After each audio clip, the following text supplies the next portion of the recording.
Hello everyone, Thomas here, your host as always, and welcome back to SFF180 Short Takes, and part 2 of my two-part video reviewing all 9 of the finalists in the short story categories for this year's Hugo and Nebula Awards. Now today, I'm going to be looking at the last remaining story on the Nebula ballot, followed by the 3 stories that appear exclusively on the Hugo ballot, and of course, because all of these stories can be read online, I will link them all down below. Probably the saddest story on the Nebula ballot is How the Trick is Done by A.C. Wise. It's the tale of a Las Vegas stage magician whom we identify only as the magician, and the people in his orbit who keep his act going and unwittingly feed his ego into the bargain.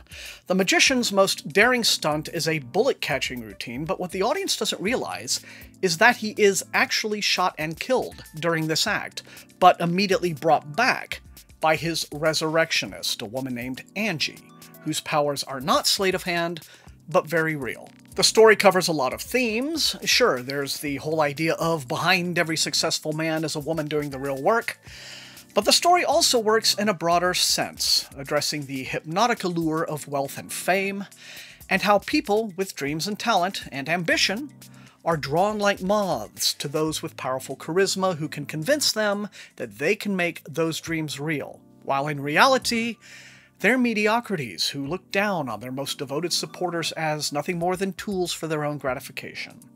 The writing here is absolutely top-notch, and the whole thing feels like a haunted American dream.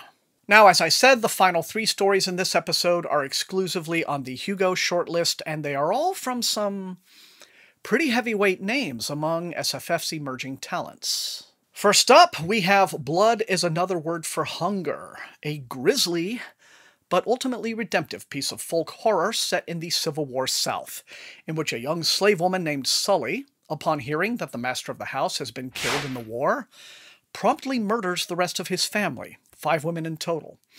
But the afterlife requires a balance, and Sully immediately finds herself, shall we say, spiritually impregnated with the revenant of another teenage slave girl named Ziza. Ziza grows to full size within minutes of emerging from Sully's birth canal, and quickly takes over the running of the house with an attitude that is so cheerful and upbeat it's practically aggressive.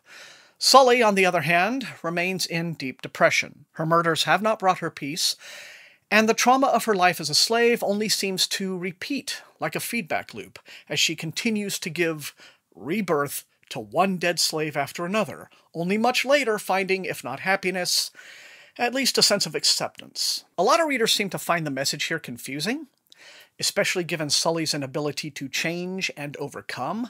I think the point is that while deep trauma can be so exhausting, it might steal the ability of those who suffer ever to feel true redemption and closure. The ones who will benefit from their struggles will be those who come after.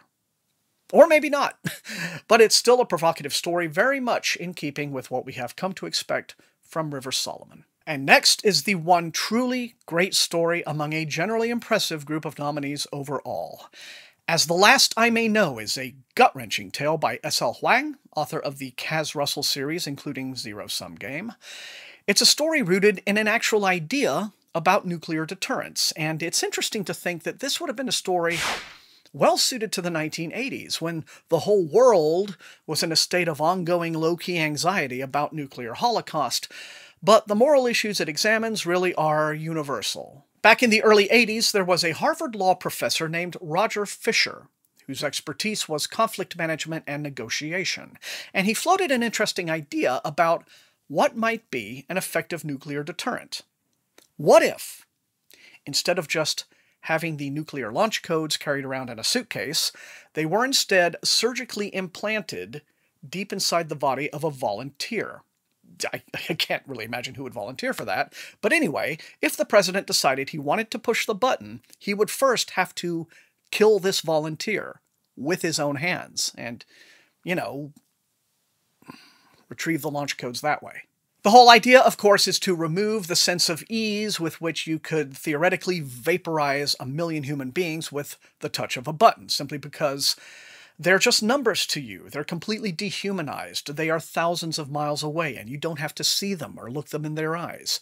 If you can't bear to take one life on your own, you shouldn't be able to take millions by hiding behind technology. When Fisher bounced this idea off his friends at the Pentagon, they were horrified. It's like, having to kill someone might distort the president's judgment. He'd never push the button.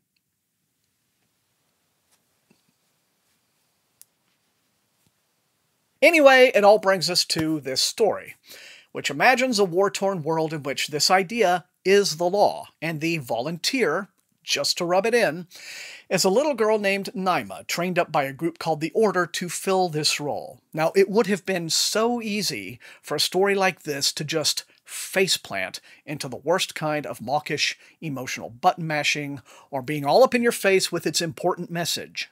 But S.L.Huang never falls into lazy traps. The president isn't some one-dimensional villain.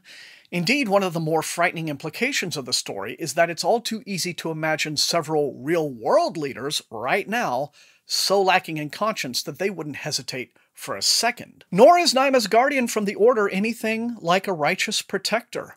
And Naima is a young person of exceptional strength and poise, with a fuller understanding of circumstances than anyone gives her credit for. This is a powerful piece that will leave you with a lot of thoughts long after it's over, and it is definitely earning my Hugo vote this year. And the final Hugo nominee this year is Do Not Look Back, My Lion, by Alix Harrow, author of The 10,000 Doors of January. It's a sumptuously mounted secondary world fantasy set in a horse lord kind of empire, where women are both warriors and healers, and family groups are large, where the roles of husband and wife refer mostly to duties and aren't really based on gender, like a single family member can be either one. Thematically, it takes a fairly traditional approach to the whole futility and senseless cruelty of war thing, but the world building is extremely immersive, and the characters are compelling. Compelling enough, in fact, that the main frustration I had with this piece is that it reads like the first chapter of a novel, which ends just as it's piquing my interest in reading more. I suppose if you're the kind of reader who cares more about characters than plot, you'll be more likely to respond well to this story. Our heroine is Aether, a healer who is sick to death with the endless cycle of war and who struggles with her love for her warrior wife Talon, whose own love for Aether and their family is strong, but not quite strong enough to overcome her loyalty and obedience to the Emperor. Talon is also pregnant, and prevents Aether from running away as the story opens by promising she will not dedicate this child to the goddess of war. Events do kind of move along an inevitable course from this setup, but Harrow's sensitivity and compassion for her characters does manage to carry the story and help to offset what is otherwise a fairly predictable outcome. And there you have it, all 9 of this year's short story finalists between the 2 awards. Now it's time for you to make up your own minds. Which one of the Hugo finalists will you be voting for? Assuming you're a Worldcon member. If you're not, which one would you vote for? Now, in a future episode, probably early in May, I'm thinking, I will review the nominees in the Hugo and Nebula novelette categories, so watch out for that. As always, if you enjoyed watching, hit that like button, share the video far and wide with all of your SFF reading friends, and above all, please subscribe if you have not done so. That is how the channel grows. You can also support the channel at my TeePublic store and at my Patreon, where recruits in the Winx Army get little perks, like getting to see some of my videos early access. I want to give those people all of my thanks for their additional support. It is extremely helpful. I want to thank all the rest of you for being the very best viewers in all of BookTube, and until I see all of you next time, stay safe and happy reading.